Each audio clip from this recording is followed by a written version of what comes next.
Hello friends, welcome to my channel.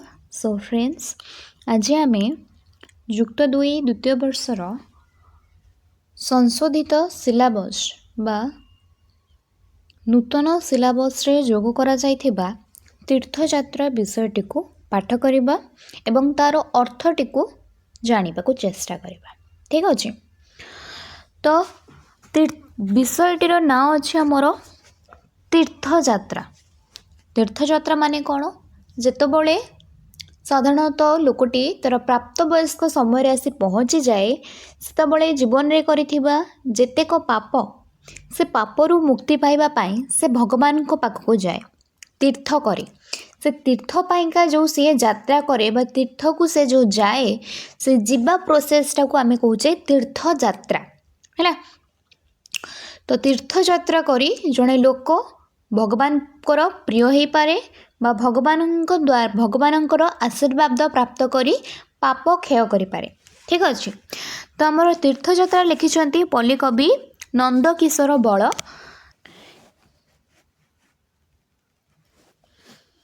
खेलुथिली करी धूली घर बंधु आसी कहिले मोर चाल जिबा तीर्थयात्रा करी आनंद धाम रे जहु हरि है। तो खेलुथिली करी धूली घर एठी जो धूली घर विषय कह जाउछि तार माने कौन ना जेमती गोटे छोट पिला जेकोसी लोक जेकोसी बयसर लोक भी धूली घर करें। धूली घर तैयारी करने समय आम धूली घर टी बहुत भल भाव प्रस्तुत करूँ किंतु से धूली घरटा स्थायी न थाए सेटा क्षणस्थायी थाए। किसी समय पर से धूली घरटा हुई तो पवन रे हो कि पानी रे हो सेटा आपे आपे भांगी जाई थाए है। तो ठीक सेमिति एठी जो धूली घर संपर्क में वर्णना करा जायछि बा पल्ली कवि नंदकिशोर बल जो तीर्थयात्रा रे धूली घर कथा कहते एठी धूली घर माने होउछि संसार है। तो धूली घर माने होउछि संसार। बंधु आसे कहिले मोहर से कहउछंती मु धूली घर खेलुथिली बा मु संसार भितर छंदी जाइथिली संसार सब काम करुथिली। बंधु आसी कहिले मोर एठी जो बंधु कह जाइछि हुए तो एठी जने बंधु गुरु को कह जाई परिबो किबा तांको विवेक ता अंतरर विवेक को कह जाई परिबो अंतरर आत्मा को कह जाई परिबो कोनोसी प्रकारर व्यक्ति मध्य हेई परिबो हैला। तो केही जने आसी कि तांको कहूछि चलो जीवा तीर्थयात्रा करी आनंद धाम रे जही हरि। चलो आमे तीर्थयात्रा करबा को जीवा जोठी हमर हरि अछंती बुझिलो। भ्रमिलई केते केते देश न मिलिला ताहांक संदेश जड़ प्राणी उद्भिद जगते लोड़िली मु तांको केते केते। एठी कहिचंती हमर कवि कौन है ना जितेबले कहीं जड़े आसिक कहूँ बा अंतर आत्मा हुए बा विवेक बा कौन से बंधु आसे कहते चलो आम संसार रू बाहर की आम तीर्थयात्रा करने को जावा से समय से मैंने बाहरिकी भ्रमिलई माने होची भ्रमण करवा बा बुलिबा केते केते देश से बुलिले न मिलिला ताहांको संदेश किंतु संदेश बा खबर संदेश माने होचे खबर कहार खबर मिललानी आमर हरिंकर खबर मिललानी। से माने हरिं को चारिआडे खोजिले केते केते देश खोजिले तथापि से माने हरिंकर संदेश बा वार्ता बा खबर पाइलेनी है। जड़ प्राणी उद्भिद जगते लोड़िली मुतांको केते केते ता सहित आमर नंदकिशोर बल कहउचंती से हरिं को जड़ों भितर प्राणी भितर उद्भिद जगत भितर मध्य खोजिले लोड़िली माने खोजिली है। मुतांको केते केते खोजिली प्राणी मानक भितर खोजिली उद्भिद जगत भितर खोजिली जड़ जगत भितर खोजिली तथापि मध्य मुतांकर संदेश बा वार्ता पाइली नाही। ठीक अछि। तापर हमर कोन अछि ना विचित्र लावण्यमय धरा चिर नव ऋतु परंपरा पूर्ण इंदु लोकसांद्र घन इंद्र धनुमंडित गगन सूर्य चंद्र तारका सागर गिरी नदी कानन प्रांतर पल्लव कुसुम तरुलता समस्त को पुछिली बारता है। तो ये कौन कह जा सी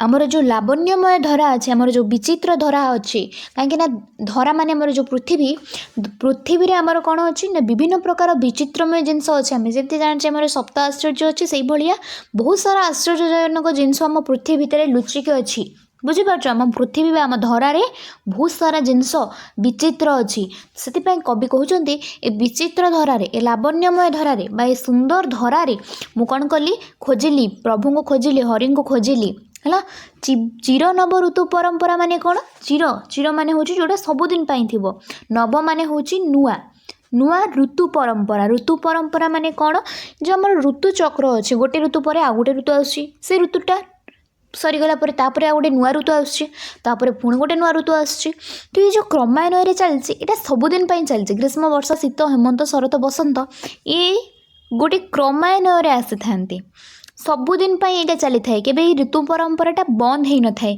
तो से कहते मुझे जो ऋतु परंपरा अच्छी जो ऋतुटा सब बेले चलुच्छे से ऋतुओं भितर भी खोजापी चाहिए हरि को किंतु पाइलिनी है तापर अच्छे कौन पूर्ण इंदु लोकसांद्र घन इंद्र धनु मंडित गगन पूर्ण इंदु माने कौन इंदुटा पूर्ण हो जाइए बा पूरा फुल इंदु गोटे गोल जह्न आम केतबेले देखा पाई था जितेबाला आमर पूर्णिमार राति थाए है तो सेमती सेठी कहुच्छे पूर्ण इंदु माने हूँ आमर गोल जह्न बा पूर्णिमार जह्न भी से कौन कले हरि को खोजिले लोकसांद्र घन लोक सांद्र माने हूँ गहली है तो लोक गहली भितर भी से कौन कले हरि को खोजिले किंतु हरि को पाऊना घन इंद्र धनुमंडित गगन घन इंद्र धनुमंडित गगन माने हूँ आमर घन पढ़ाई पुष्पपुर में वर्षा को कहुला घन बोली है तो घन इंद्रधनु मंडित गगन माने हूँ वर्षा ऋतु रे जमती आमर इंद्रधनु पड़ी थाए आकाश रे जो इंद्रधनु पड़ी थाए से इंद्रधनु भितर आमर कवि खोजुचंती हरि को है तापर कौन कहते सूर्य चंद्र तारका सागर गिरी नदी कानन प्रांतर सूर्य चंद्र बुझिपारुछ तारका माने तारा सागर हूँ आमर समुद्र गिरी हूँ पहाड़ नदी कानन हूँ गोटे जंगल प्रांतर हूँ आमर जंगल एरिया मझिरे जो रास्ता थाए गली बाट थाए से हूँ आमर प्रांतर है तापर आसला पल्लव माने हूँ पत्र कुसुम माने हूँ फूल तरुलता माने गछपत्र बा गछलता ये समस्त को से कौन कले बारता पूछा माने हूँ पचार बारता माने हूँ खबर बा वार्ता है तो से कौन कले ना सूर्य को चंद्र को तारा को सागर को गिरी को नदी को कानन को प्रांतर को ये समस्त को हरिंकर बारता पचार हरि कौटी अच्छा हरि विषय हरिंकर खबर से समस्त को पचारुंट ठीक अच्छे तापर आसला कौन ना विहंगम मधुर निशन नर नारी सुंदर आनन अवनीर अतीत कहानी ज्ञानी कवि उपदेश बाणी ये से कहते विहंगम मधुर निशन माने कौन ना विहंग मानकर जो निशन थाए जो विहंग मानकर जो राब थाए बा जो तांकर सोन थाए बा शब्द थाए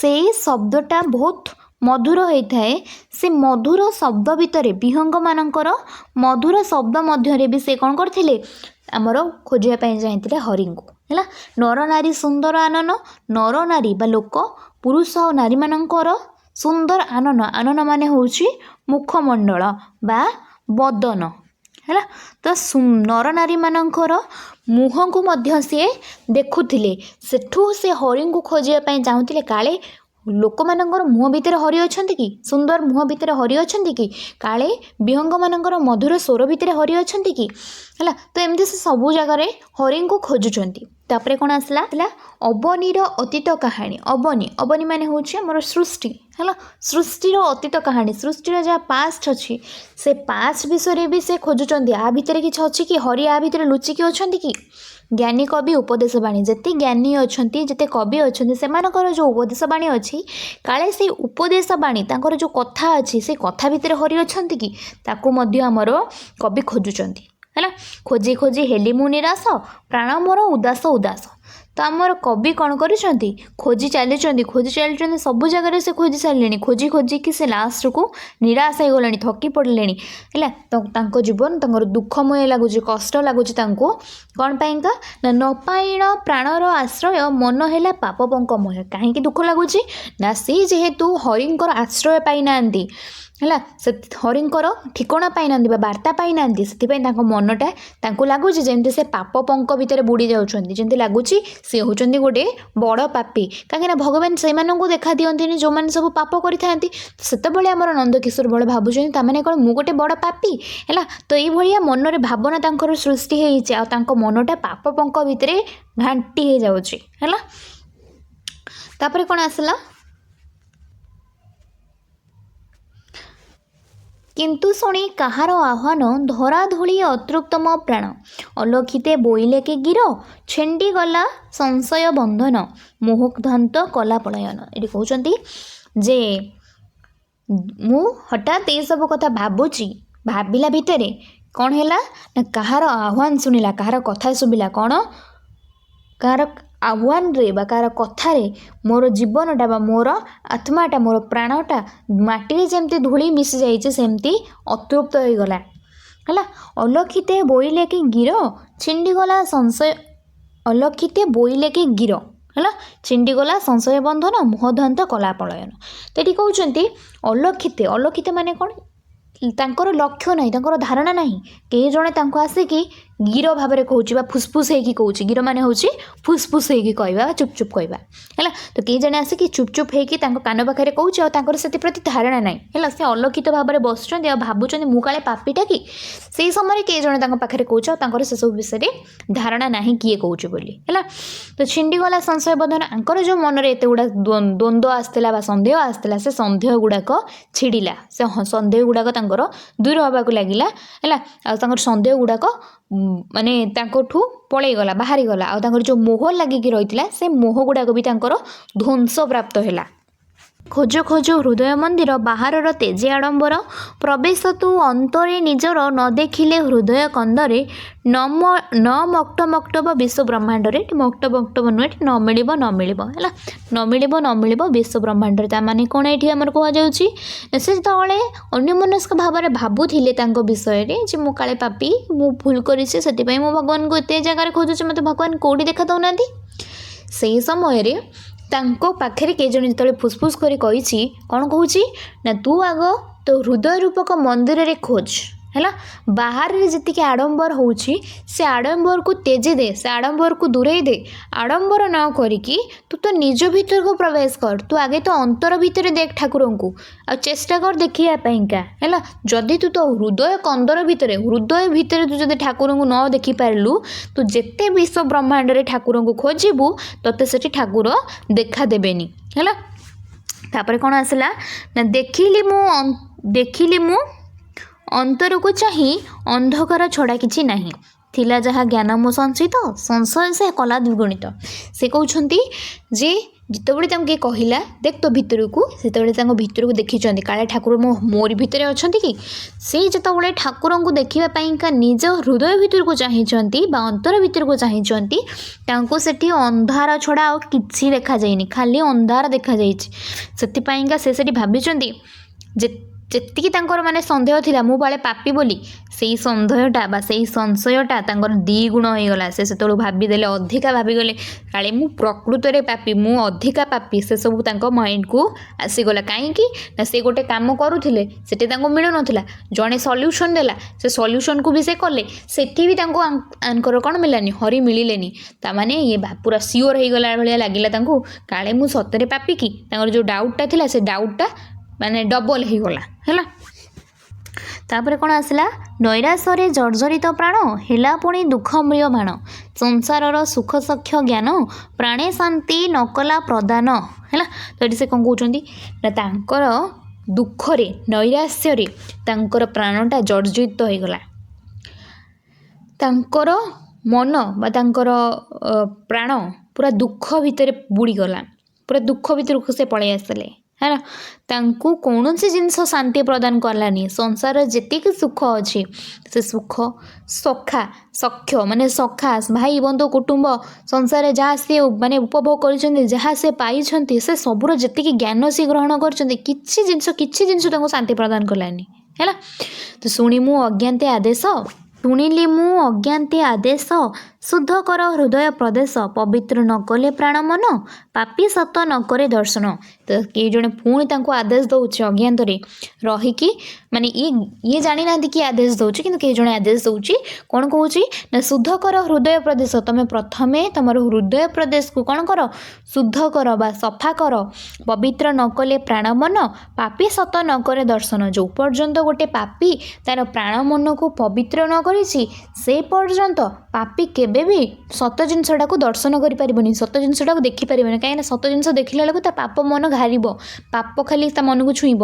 ତ ସେ ସତ ଜିନିଷଟାକୁ ଦେଖିଲେ ବି ତା ଆଖି ଆଗରେ ସେ ସେଟାକୁ ବିଶ୍ୱାସ କରିବନି। ତ ସେଥିପାଇଁ ତାଙ୍କୁ କିଏ କହୁଛି ତୁ ଆଗ ତୋ ହୃଦୟ ଦ୍ୱାରଟାକୁ କ'ଣ କର, ବା ତୋର ହୃଦୟର ପ୍ରବେଶ ଦ୍ୱାରକୁ ତୁ ପବିତ୍ର କର, ତୋ ପ୍ରାଣ ମନକୁ ତୁ ପବିତ୍ର କର। ତାକୁ ପବିତ୍ର କଲେ ଯାହିଁକି ତୁ ସତ ଜିନିଷଟା ଦେଖିପାରିବୁ। ପାପୀ ହେଲେ ତୁ କେବେ ବି ସତ ଜିନିଷ ଦେଖିପାରିବୁନୁ। ଏଇଟା ତାଙ୍କୁ କେହି ଜଣେ ଆଦେଶ ଦେଉଛି ହେଲା।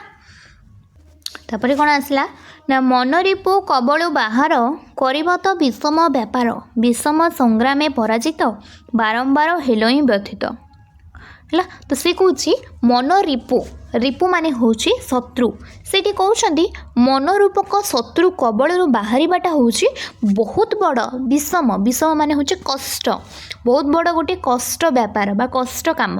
କାହିଁକି ନା ଆମ ମନ ଗୋଟେ ଏମିତିଆ ଜିନିଷ ଯାହାକୁ ଆମେ ଯେତେ କଣ୍ଟ୍ରୋଲରେ ରଖିବା ପାଇଁ ଚେଷ୍ଟା କରିବା, ସେ ସେତେବେଳେ ସେତେ ଆଉଟ୍ କଣ୍ଟ୍ରୋଲ ହେବ। ସେ ସେତେ ଆମ ମନଟା ଆମ କଣ୍ଟ୍ରୋଲରେ ନ ରହି ବାହାରକୁ ବାହାରିବା ପାଇଁ ଚେଷ୍ଟା କରିବ। ଯେମିତି ଗୋଟେ ପଡ଼ିଶା ଘର ଗୋଟେ ଆମ୍ବଟା ହେଇଥିବ, ଆମ ମନ କହିବ, ବିବେକ କହିବ ନାଇଁ ନାଇଁ ସେ ଆମ୍ବ ତୋଳିବାନି, କିଏ ଦେଖିବ କ'ଣ କହିବ, କିନ୍ତୁ ମୋ ମନ କହିବ ନାଇଁ ନାଇଁ ଆମ୍ବଟା ତୋଳିବା ନା, ଆମ୍ବ ତୋଳିବା, ଆମେ ଖାଇବା, ସାଙ୍ଗମାନଙ୍କୁ ଦେବା।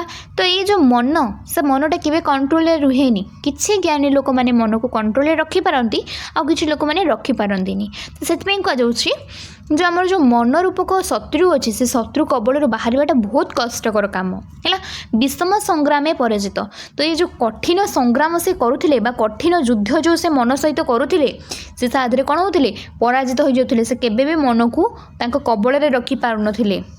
ତ ସେ ଯେହେତୁ ବାରମ୍ବାର ପରାଜିତ ହେଉଥିଲେ, ବାରମ୍ବାର ହାରି ଯାଉଥିଲେ ମନକୁ କବଳରେ ରଖିବାରେ, ସେଥିପାଇଁ ସେ କ'ଣ ହେଲେ, ବ୍ୟଥିତ ହେଉଥିଲେ, ଦୁଃଖିତ ହେଉଥିଲେ ହେଲା। ବୋଇଲି ବିକଳେ କୃପା କରି, ତାପରେ କ'ଣ ଆସିଲା, ବୋଇଲି ବିକଳେ କୃପା କରି, ତାର ମତେ ପାପ ପଙ୍କୁ ହରି, ହେଲାରୁ ମୋ ଗୌରବ ଗଞ୍ଜନ, ଅହଙ୍କାର ମାନ ବିନାଶନ, ଶୁଭ କ୍ଷଣେ ଦୟାମୟ ହରି, ଦେଲେ ପଥ ପରିଷ୍କାର କରି ହେଲା। ତ ସେ କ'ଣ କହୁଛନ୍ତି ନା ଯେତେବେଳେ କିଏ ଆଉ ପାରୁନାହାନ୍ତି, ମନକୁ କଣ୍ଟ୍ରୋଲରେ ରଖିପାରୁନାହାନ୍ତି, କଷ୍ଟ ହେଉଛି, ମନ ତାଙ୍କ କଣ୍ଟ୍ରୋଲରେ ରହୁନି, ମନ ଜିତି ଯାଉଛି, ଇଏ ହାରି ଯାଉଛନ୍ତି, ସେତେବେଳେ ସେ କ'ଣ କରୁଛନ୍ତି ନା ବିକଳ ହେଇକି ଠାକୁରଙ୍କୁ ଡାକୁଛନ୍ତି। କହୁଛନ୍ତି କ'ଣ ନା କୃପା କରି ତାର ମତେ ପାପ ପଙ୍ଗୁ ହରି। କୃପା କରି ମାନେ ହେଉଛି ଦୟାକରି ମୋତେ ଏଇ ଯେଉଁ ପାପ ପଙ୍କର ଅଛି ବା ପାପ ରୂପକ ପଙ୍କରୁ ମୋତେ ହରି କ'ଣ କର, ତାର ମାନେ ହେଉଛି ରକ୍ଷା କର, ମୋତେ ଏଠୁ ରକ୍ଷା କର ହେଲା। ତାପରେ କ'ଣ ଆସିଲା ନା ହେଲାରୁ ମୋ ଗର୍ବ ଗଞ୍ଜନ, ଅହଙ୍କାର ମାନ ବିନାଶନ। ଯେତେବେଳେ କବିଙ୍କର ଗର୍ବ ଗଞ୍ଜନ ହୋଇଯାଇଛି, ଯେତେବେଳେ ସବୁ ଲୋକଙ୍କ ମନରେ ଥାଏ ମୋ ଅହଂ ଭାବ ଥାଏ, ସେତେବେଳେ ଅହଙ୍କାର ମାନ ବିନାଶ ହୋଇଯାଏ। ଯେତେବେଳେ ଆମେ ଭଗବାନଙ୍କ ପାଖରେ ସରେଣ୍ଡର କରିଦେଉ, ସେତେବେଳେ ହିଁ ଭଗବାନ ଆମର ହେଇଯାଆନ୍ତି ବା ଆମେ ଭଗବାନଙ୍କର ହେଇଯାଉ। ଆଉ ଆମର ଯେତିକ ଦୁଃଖ ଥାଏ ସେସବୁ ଭଗବାନ ନେଇଯାଆନ୍ତି, ଆମକୁ ସେ ସୁଖ ପ୍ରଦାନ କରିଥାନ୍ତି। ଠିକ୍ ସେମିତି ଯେତେବେଳେ କବି ସରେଣ୍ଡର କରିଦେଇଛନ୍ତି ଭଗବାନଙ୍କ ପାଖରେ, ଭଗବାନ ମୁଁ ଆଉ ପାରୁନି, ମୁଁ ମୋ ମନକୁ କଣ୍ଟ୍ରୋଲରେ ରଖିପାରୁନି, ତୁମେ ମୋତେ ଏ ପାପ ପଙ୍କରୁ ଉଦ୍ଧାର କର, ମୋତେ ଏଥିରୁ ତାର ବା ମୋତେ ରକ୍ଷା କର ହେଲା। ଯେତେବେଳେ ତାଙ୍କର ଗର୍ବ ଗଞ୍ଜନ ହୋଇଯାଇଛି, ଅହଙ୍କାର ଯେତେ ତାଙ୍କ ମନରେ ଥିଲା, ଯେତେବେଳେ ସେସବୁ ଅହଙ୍କାରର ବିନାଶ ହୋଇଯାଇଛି, ସେ ସମୟରେ ସେ ଗୋଟେ ଭଲ ସମୟରେ ବା ଶୁଭ କ୍ଷଣରେ, ଭଲ ସମୟରେ ଦୟାମୟ ହରି ହେଉଛନ୍ତି ଆମ ଦୟାର ଅବତାର। ହରି କ'ଣ କରିଛନ୍ତି, ଦେଲେ ପଥ ପରିଷ୍କାର କରି, ଯେଉଁ ତାଙ୍କର ମନଟା ଅଳିଆ ହେଇକି ରହୁଥିଲା, ଅପରିଷ୍କାର ରହୁଥିଲା, ସେ ପଥଟାକୁ ସେ ପରିଷ୍କାର କରିଦେଲେ, ହୃଦୟ ପଥକୁ ସେ ପରିଷ୍କାର କରିଦେଲେ ହେଲା।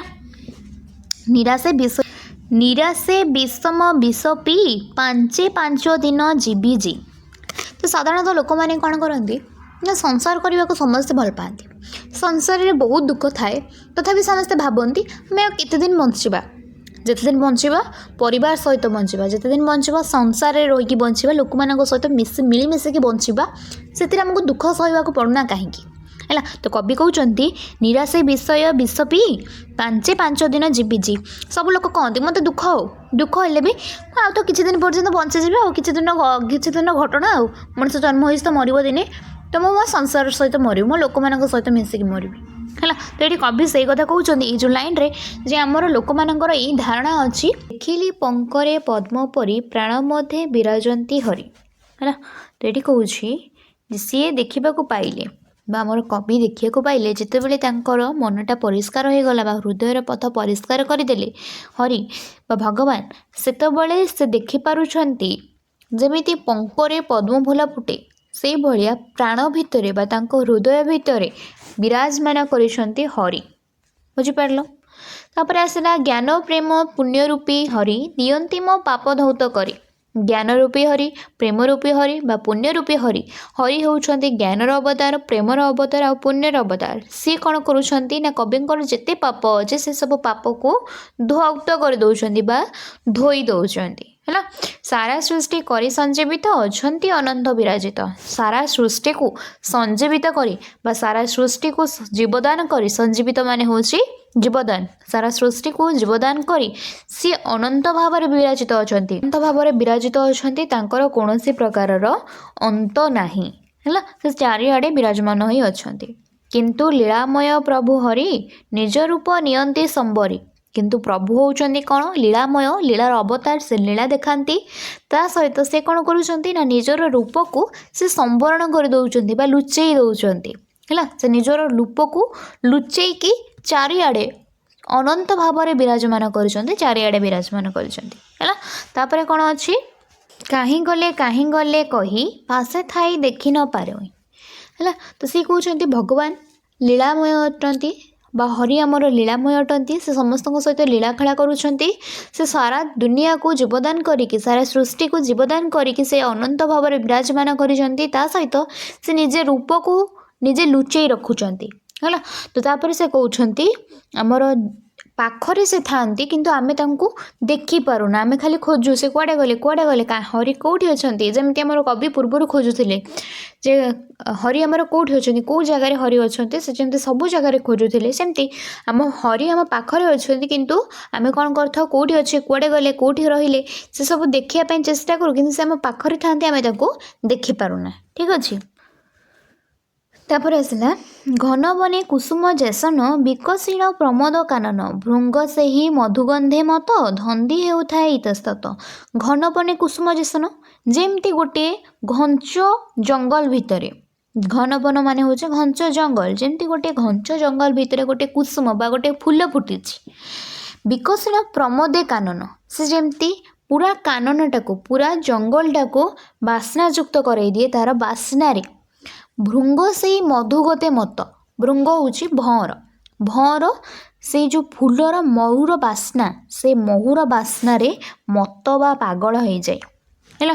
धंदी होता है इतस्तत से से कौन होता है इतस्तत आड़े सियाड़े सेमती धंदी होता है साढ़े साढ़े सेमती खाली बुलू थाए कौन खोजापी कुसुम टी खोजापी आ कुसुमर मधु संग्रह करने सेहीपरि एमोर हृदय तांकपाई हुई अथय ये से कवि कहते ठीक सेमती जमती भंवरटा ही बुझीपारे फूलर महत्व कौन भंवर ही खोजे फूलर मधु को बा मधु संग्रह करने को ठीक सेमती कवि ये कहते मो हृदय ठीक से भली भाव में कौन हो जाऊँ हरिंको पाई अथय होउची मु भी हरिं को खोजुची हरि कोठी अछंती तांकर दर्शन पाइबा चाहूँगी मो हृदय भी तांको पाई अथय होउची जेमती गोटे भंवर गोटे कुसुम पाइबा पाइका अथय होता है पागल भली आड़े साड़े बुली थाए ठीक सेमिति मो हृदय भी से भली भाव में होउची है। सेड़े निष्ठुर प्रभु जेबे व्याकुल प्राण किंपा देबे ये से कहते जे जदि ठाकुर आमर होउचंती निष्ठुर लोक मैंने कहते ठाकुर आम कथा शुणुना ठाकुर निष्ठुर ठाकुर पत्थर तो से भाव में ये कवि लास्ट को कहते जदि ठाकुर निष्ठुर जदि गोटे जिनस आमर हेल्प आसबनी आम से जिनस को लोड़ूना किंतु कवि कहते जदि ठाकुर निष्ठुर ताहले मु कौन पाई ठाकुर को खोजुची कौन दरकार मो प्राणटा कौन पाई ठाकुर को पाइबा का व्याकुल होउची है। तापर आसला मोर विष पाने प्राण कल बल ए संसार लागई भल କିନ୍ତୁ ପ୍ରଭୁ କିମ୍ପାଇଁ କେଜାଣି ନିଅନ୍ତି ଡୋରରେ ପୁଣି ଟାଣି। ପାଇତାଙ୍କ ଦିବ୍ୟ ସୁଧା ସ୍ୱାଦ ଭୁଲିଯାଏ ସକଳ ବିଷାଦ। ପାଶରୋଇ ସଂସାରର ଦୁଃଖ ଦୁଃଖୀ ମୁହଁ ଭୁଞ୍ଜେ କେତେ ସୁଖ। ତାମାନେ ଏଠି ସେ କହୁଛନ୍ତି ଯେତେବେଳେ ଗୋଟିଏ ସଂସାର ଭିତରେ ଗୋଟେ ଲୋକ ଥାଏ ସେ ସେଠି ବିଷ ପାନ କରେ, ଦୁଃଖ ପାନ କରେ, ଦୁଃଖ ଲାଭ କରେ, ତଥାପି ବି ତା ଭିତରେ ସେ କଲବଲ ହେଲେ ବି ତାକୁ ସଂସାରଟା ଭଲ ଲାଗିଥାଏ ହେଲା। ତାପରେ ବି ଭଗବାନ କ'ଣ କରନ୍ତି ନା ତାକୁ ଡୋରି ଲଗେଇକି ତାଙ୍କ ପାଖକୁ ଟାଣି ନିଅନ୍ତି। ଗୋଟେ ଲୋକ ଯେତେବେଳେ ସଂସାର ଭିତରେ ରହିଥାଏ, ସଂସାରରେ ଯେତେବେଳେ ସେ ଦୁଃଖ କଷ୍ଟ ସହିକି ଖୁସିରେ ରହିଥାଏ ସେ ସମୟରେ ଭଗବାନ ତାଙ୍କୁ ତାଙ୍କ ପାଖକୁ ଟାଣି ନିଅନ୍ତି ବା ଡୋରି ଲଗେଇ ନିଅନ୍ତି। ଆଉ ଯେତେବେଳେ ଗୋଟିଏ ଭକ୍ତ ପ୍ରଭୁଙ୍କର ଦିବ୍ୟ ସୁଧା ପାନ କରେ, ଦିବ୍ୟ ଅମୃତ ପାନ କରେ ବା ଦିବ୍ୟ ସୁଧାର ଅର୍ଥ ହେଉଛି ଅମୃତ, ଦିବ୍ୟ ଅମୃତର ସ୍ୱାଦ ଯେତେବେଳେ ଗୋଟିଏ ଭକ୍ତ ପାଏ ସେତେବେଳେ ସେ ସବୁଯାକ ଦୁଃଖକୁ ଭୁଲିଯାଏ। ସଂସାରରେ ସେ କେତେ କଷ୍ଟ ପାଇଛି, କ'ଣ ଦୁଃଖ ତାର ଅଛି, ସେ ସବୁ କିଛି ସେ ଭୁଲିଯାଏ ହେଲା। ଆଉ ଗୋଟେ ଦୁଃଖୀ ମୁହଁରେ ସୁଖ ଦେଖାଯାଏ ବା ଦୁଃଖୀଟେ ସୁଖ ଅର୍ଜନ କରେ ବା ସୁଖକୁ ଭୁଞ୍ଜେ ବା ସୁଖକୁ ଗ୍ରହଣ କରେ। ତାପରେ କ'ଣ ଅଛି, ଏହିପରି ଜୀବ ଆତ୍ମା ସଙ୍ଗେ ଲୀଳା କରୁଛନ୍ତି ହରି ରଙ୍ଗେ। ତୀର୍ଥଯାତ୍ରା ଲାଗିଅଛି ସଦା ସ୍ୱଭାବ ନିର୍ମାଲ୍ୟ ଗଦା ଗଦା। ସେ ସେୟା କହୁଛନ୍ତି ଲାଷ୍ଟକୁ, ତ ଶେଷକୁ କବି ଏହା କହୁଛନ୍ତି ଯେ ଆମର ଆତ୍ମାମାନଙ୍କ ସହିତ ବା ଜୀବ ଆତ୍ମା ସହିତ ହରି ଆମର ଲୀଳା ଖେଳା କରୁଛନ୍ତି। ସବୁ ଆତ୍ମାମାନେ ଜୀବ ଆତ୍ମାମାନେ ଚାହାନ୍ତି ହରିଙ୍କ ଦେହରେ ବିଲୀନ ହୋଇଯିବା ପାଇଁ। ତ ସେଥିପାଇଁକା ସେଠି କୁହାଯାଉଛି ଯେ ଜୀବ ଆତ୍ମାଙ୍କ ସହିତ ହରି ଆମର ଲୀଳା ଖେଳା କରୁଛନ୍ତି ବିଭିନ୍ନ ରଙ୍ଗରେ ହେଲା। ଆଉ ତୀର୍ଥଯାତ୍ରା ସବୁବେଳେ ପାଇଁ ଲାଗି ରହିଛି। ତୀର୍ଥଯାତ୍ରାଟା ବାହାରେ ଲାଗିବା ଅପେକ୍ଷା ଆମ ହୃଦୟ ଭିତରେ ସବୁବେଳେ ପାଇଁ ଲାଗି ରହିଛି ବୋଲି ଏଠି କୁହାଯାଇଛି। ସ୍ୱଭାବ ନିର୍ମାଲ୍ୟ ଗଦା ଗଦା କ'ଣ ନା ନିର୍ମାଲ୍ୟ ଭଳିଆ ଭଲ ଭଲ କଥା ସବୁ ଆମ ମନ ଭିତରେ ଗଦା ଗଦା ହେଇକି ରହିଛି। ଅଜ୍ଞାନ ମୁଁ ଧରି ହରିନାମ ବାହାରିଛି ଜଗନ୍ନାଥ ଧାମ। ମୁଁ ଗୋଟେ ଅଜ୍ଞାନୀ, ମୁଁ ଜଗନ୍ନାଥଙ୍କର ନାମ ଧାରଣ କରି ବା ହରିଙ୍କର ନାମ ଧାରଣ କରି ବା ହରିଙ୍କର ନାମ ଜପ କରିକି ଜଗନ୍ନାଥ ଧାମ ବାହାରିଛି। ଯେତେବେଳେ କି ଜଗନ୍ନାଥ ମୋରି ଭିତରେ ଅଛନ୍ତି, ମୋରି ଅନ୍ତରାତ୍ମା ଭିତରେ ଅଛନ୍ତି, ଆଉ ଆମରି ଆତ୍ମାକୁ ନେଇକି ସେ ଲୀଳା ଖେଳା କରୁଛନ୍ତି। ମୁଁ ଗୋଟେ ଅଜ୍ଞାନୀ ଯେଉଁଥିପାଇଁକା ମୁଁ ତାଙ୍କ ନାମ ଧରିକି ବାହାରିଛି ଜଗନ୍ନାଥ ଧାମକୁ ଯିବା ପାଇଁକା, କିନ୍ତୁ ସେ ପ୍ରକୃତରେ ମୋରି ପାଖରେ ଅଛନ୍ତି, ଚାରିଆଡ଼େ ସେ ଅଛନ୍ତି। ବୁଝିପାରୁଛ? ତାପରେ ଆସିଲା ଧର୍ମ ବଡ଼ ଦାଣ୍ଟେ ଯାହା ବିକା ସାଉଁଠୁଛି ନିର୍ମାଲ୍ୟ କଣିକା। ନିର୍ମାଲ୍ୟରେ ନାହିଁ ତ ବାରଣ କର ପ୍ରିୟ ଏହାକୁ ଗ୍ରହଣ। ଲାଷ୍ଟକୁ କୁହାଯାଉଛି ଏଇଟା ଯେ ଯେମିତି ଧର୍ମଦାଣ୍ଡରେ ଆମର ବିକା କିଣା ଲାଗିଛି ସେମିତି ଆମେ କ'ଣ କରୁଥିବା ନା ଆମର ନିର୍ମାଲ୍ୟ କଣିକାକୁ ସାଉଁଟିବା। ନିର୍ମାଲ୍ୟ କଣିକାକୁ ସାଉଁଟିବାକୁ ଏଠି ଆମର କବି କହୁଛନ୍ତି ଯେ ଆମେ କ'ଣ କରିବା, ସଂସାରରେ ଯେତିକି ଭଲ ଭଲ କଥା ଅଛି, ଭଲ ଭଲ ଗୁଣ ଅଛି, ସେସବୁ ଗୁଣ ଗୁଡ଼ିକୁ ଆମେ ସାଉଁଟିବା, ଆମେ ଗ୍ରହଣ କରିବା ହେଲା। ତ ନିର୍ମାଲ୍ୟ ରୂପକ ସୁଗୁଣକୁ ଗ୍ରହଣ କରିବାରେ ବାରଣ ନାହିଁ। ତ ସେଥିପାଇଁ ପ୍ରିୟଜନମାନେ ଏସବୁ ଜିନିଷକୁ ଗ୍ରହଣ କର, କାହିଁକିନା ଭଲ ଜିନିଷଟା ହିଁ ଆମକୁ ସ୍ୱର୍ଗ ନେବାରେ ବା ଆମକୁ ସ୍ୱର୍ଗ ଆରୋହଣରେ ସାହାଯ୍ୟ କରିବ, ଆମର ପାପ କ୍ଷୟରେ ସାହାଯ୍ୟ କରିବ।